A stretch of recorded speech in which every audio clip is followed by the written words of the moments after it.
ఆయన ఈ విశ్వవిద్యాలయానికి ఎంత కృషి చేశారో, ఈ విశ్వవిద్యాలయం ఆయన కృషి వల్ల ఎంత లబ్ధి పొందిందో ఇది నేను కొంచెం వివరంగా చెప్పుండేదాన్ని. కానీ ఇప్పుడు జీవీఎస్ గారి మనవరాలతో ఈ సంభాషణ విన్న తర్వాత నేనేం చెప్పాలనుకున్నానో అదంతా వెనక్కిపోయింది. జీవీఎస్ గారు అందరికీ తెలుసు, గొప్ప సాహిత్యము మూర్తిమత్వం అయింది. ప్రాచీన సాహిత్యాన్ని ఆయన అవపోసన పట్టారు. ఆ తర్వాత సాహిత్య విమర్శ తాను కృషి చేయవలసిన రంగంగా, తనకు ఎక్కువ అభిరుచి ఉన్న రంగంగా ఆయన ఎంపిక చేసుకున్నారు. అందులో చాలా లోతులు చూశారు. ఎన్నో మణిరత్నాలను ఏరి తెలుగు సాహిత్య ప్రియులకు ఇచ్చారు. సాహిత్యవేత్తలకు కొత్త దారులు చూపించారు. ఆయన గొప్ప అధ్యాపకులు. ఆయనకి నేను శిష్యురాలిని. నేను ఎంఏలో ఉండగా వారి దగ్గర నేను పాఠాలు చదువుకున్నాను. అన్నిటినీ మించి ఆయన గొప్ప వ్యక్తి. ఇప్పుడే విన్నాం ఆయన మనవరాలు ఆయన గురించి చెప్పడం. ఒక్క సూర్యుడు సమస్త జీవులకు తానొక్కొక్కడై తోచు భంగి అన్నట్టు జీవీఎస్ గారితో పరిచయం ఉన్నవాళ్ళు, దగ్గర పరిచయం ఉన్నవాళ్ళు వాళ్ళందరూ ఆయనతో నాకే చాలా సన్నిహిత సంబంధం ఉండేది అని అనుకుని ఉంటారని నాకు ఇప్పుడు అర్థమైంది. నేను తెలుగు అకాడమీలో సంచాలకురాలిగా ఉన్నప్పుడు వారిక్కడ ఈ విశ్వవిద్యాలయానికి ఉపాధ్యక్షులుగా ఉన్నారు. తెలుగు అకాడమీలో నాకు ఏ చిన్న సందేహం, ఏ చిన్న సహాయం, ఏ చిన్న సహకారం కావాలన్నా ముందుగా నేను జీవీఎస్ గారి దగ్గరికే వచ్చేదాన్ని. వారి సహకారాన్ని కోరేదాన్ని. దానికి కారణం ఏమిటంటే వారు ఈ విశ్వవిద్యాలయ ఉపాధ్యక్షులుగా, అక్కడ పాలక మండలి ఉపాధ్యక్షులుగా కూడా ఉండేవారు. కానీ అదొక్కటే కారణం కాదు. నన్ను సొంత సోదరిని ఆదరించినట్టుగా ఆదరించారు. ఏ సమావేశంలోనైనా, ఏ క్లిష్ట పరిస్థితుల్లోనైనా ఆయన నాకు వెన్ను తట్టి ప్రోత్సాహం ఇచ్చారు, ఆప్యాయతను అందించారు, అభిమానం అందించారు. ఆయన శిష్యురాలిగా ఆయన తర్వాత ఈ విశ్వవిద్యాలయం అనే భావం నాకు కలుగుతూ ఉంటుంది. ఆయన ఈ విశ్వవిద్యాలయానికి చేసిన సేవ ఎప్పటికీ ఎవరూ మర్చిపోలేరు. ఈ విశ్వవిద్యాలయానికి బాచుపల్లిలో ఒక స్థలం ఏర్పాటు చేసి 100 ఎకరాల స్థలం ప్రభుత్వంతో నిరంతరం వారు చర్చలు జరిపి, ఉత్తర ప్రత్యుత్తరాలు జరిపి ఆ స్థలం సేకరించారు. ఆ తర్వాత అక్కడ భవన నిర్మాణ కార్యక్రమం ప్రారంభించారు. ఇవన్నీ వినడానికి చాలా తేలిగ్గా ఉన్నాయి, కానీ నిజానికి డబ్బు లేదు. ఒక పట్టాన ప్రభుత్వం వారు మొర వినరు. ఇక్కడ ఎన్నో క్లిష్టమైన పరిస్థితులు. ఈ సందర్భంలో వారు విశ్వవిద్యాలయానికి ఒక స్థలం సేకరించడం, అక్కడ భవన నిర్మాణం ప్రారంభించడం, డబ్బు లేకపోయినా, ఇవన్నీ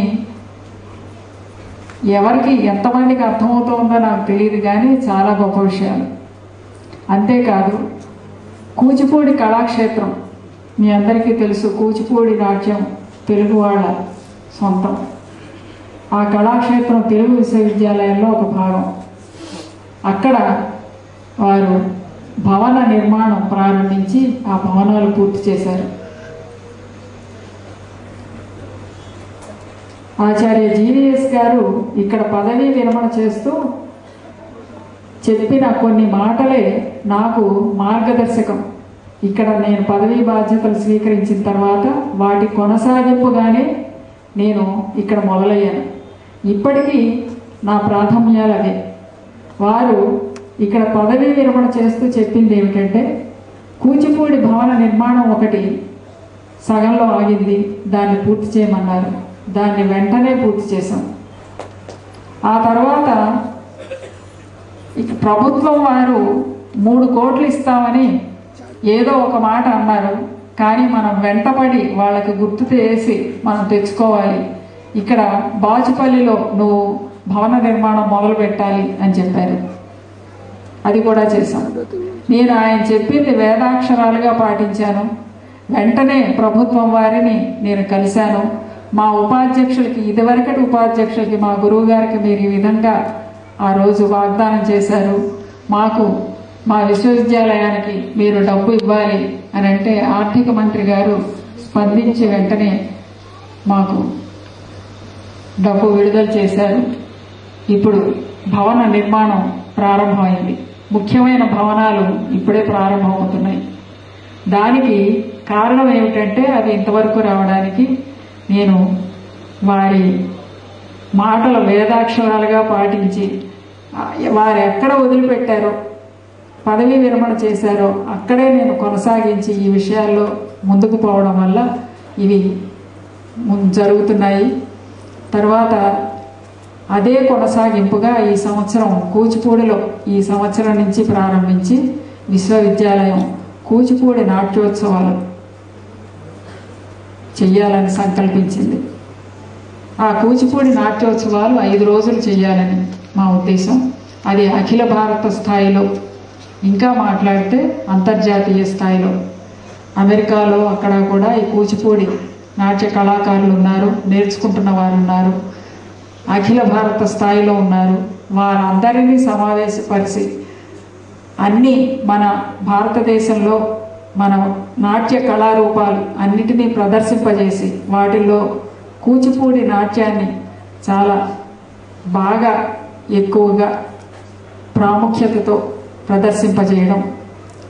తర్వాత అఖిల భారత స్థాయిలో ఒక నాట్యాచార్యుణ్ణి ఒక అవార్డుతో సత్కరించడం దీని లక్ష్యం. ఈ రకంగా కూచిపూడి నాట్యం జాతీయంగా, అంతర్జాతీయంగా ఇంకా కొంత ప్రాముఖ్యంలోకి వస్తుంది. ఇది అంతా నేను ఎందుకు చెప్పానంటే, ఇది మాస్టారు మొదలుపెట్టిన, నాకు ఆయన మాస్టారు అన్నదే అలవాటు, మాస్టారు మొదలుపెట్టిన కార్యక్రమం, దాని కొనసాగింపు మాత్రమే, ఆయన వెలిగించిన దీపమే. అందుకని నాకు ఈ విశ్వవిద్యాలయంలో ఏ పని చేస్తున్నా ముందు మాస్టారే గుర్తొస్తారు. ఆయన రిఫరెన్సే ఎక్కువగా ఉంటుంది. నేను నా మాటల్లోనూ నా చేతల్లోనూ కూడా జీవీఎస్ గారు లేకపోవడం ఈ విశ్వవిద్యాలయానికి కూడా పెద్ద లోటు. ఎందుకంటే నాకు వ్యక్తిగతంగాను ఈ విశ్వవిద్యాలయానికి ఒక సలహాదారు లేరు. ఇప్పుడు ఆయన పదవీ కాలంలో ఈ విశ్వవిద్యాలయం ఎంతో దూరం వెళ్ళింది, ఎంతో ఎత్తుకు ఎదిగింది. అంతేకాకుండా వ్యక్తిగతంగా నాకు, నేను చెప్పాను కదా, ఇప్పుడు ఆయనకి సన్నిహితులందరూ నాకే చాలా దగ్గర అని అనుకుంటారేమో, అట్లాగే నేను అనుకుంటున్నాను. అట్లాంటి జీవీఎస్ గారు, నాకు సొంత సోదరులు లాంటి జీవీఎస్ గారు ఈనాడు లేకపోవడం చాలా పెద్ద లోటు. అయితే ఆయన చేసిన మహాభారతం కృషి ఇప్పుడే చెప్పారు గౌరవనీయులు జడ్జి గారు. ఆ మహాభారతం ఎప్పటికీ నిలిచి ఉండే కృషి. అంతేకాదు ఆయన రచించిన సుమారు 60 పుస్తకాలు, అవన్నీ ఎప్పటికీ నిలిచి ఉండేవే. ఆయన పేరు అజరామరంగా నిలిచి ఉంటుంది, దానికే సందేహం లేదు. ఆయన చేపట్టని ప్రక్రియ లేదు, సాహిత్య ప్రక్రియ, ఇవన్నీ అందరికీ తెలుసు. అయితే ఇన్ని తెలిసిన, ఇంత పండితులైన, ఇంత విజ్ఞానపరులైన మాస్టారు తన ఆరోగ్యం విషయంలో ఎందుకు ఆయన శ్రద్ధ వహించలేదో నాకు ఇప్పటికే అర్థం కాదు. డాక్టర్లు చెప్తున్నా కూడా వారు ఎందుకో ఏనాడు తన ఆరోగ్యం మీద, ఆరోగ్య పరిరక్షణ మీద శ్రద్ధ పెట్టలేదు. అది చాలా శోచనీయం, చాలా విచారకరం. ఆయన వెళ్ళిపోయారు. ఆయన వెలిగించిన దీపాలు ఉన్నాయి, ఆయన గుర్తులు ఉన్నాయి, అవి ఎప్పటికీ ఉంటాయి. ఆయన్ని ఈనాడు నేను సంస్మరిస్తూ ఆయన జ్ఞాపకానికి నేను నమస్కరిస్తూ ఆయన స్ఫూర్తిని మేము విశ్వవిద్యాలయంలో అందరం అందుకుంటామని, ఆయన లక్ష్యాలు ఏవైతే ఉన్నాయో వాటిని అందుకోవడానికి కృషి చేస్తామని నేను తెలియజేసుకుంటూ సెలవు తీసుకుంటాను.